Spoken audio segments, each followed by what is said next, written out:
اگر امروز همان طوری بیاندیشید که در گذشته میاندیشیدید، همان چیزهایی را به دست میآورید که تا به حال به دست آورده اید.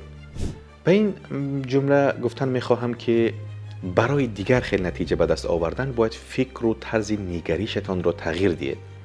تا وقتی که انسان طرز فکرانی کهنه خود را ادامه میدهد، زندگیش نیز بی تغییر باقی میماند.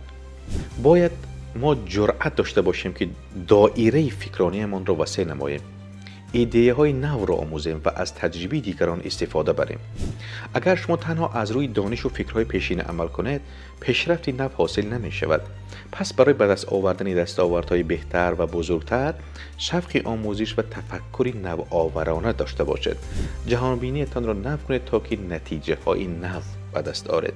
یعنی رشد و موفقیت انسان را طرز تفکر و بینش او معین می کند. به شما اندیشه مثبت و موفقیت بی‌نظیر را آرزو مندیم. با مرکز خیرات بمانید تا بهترین ها را بشنوید.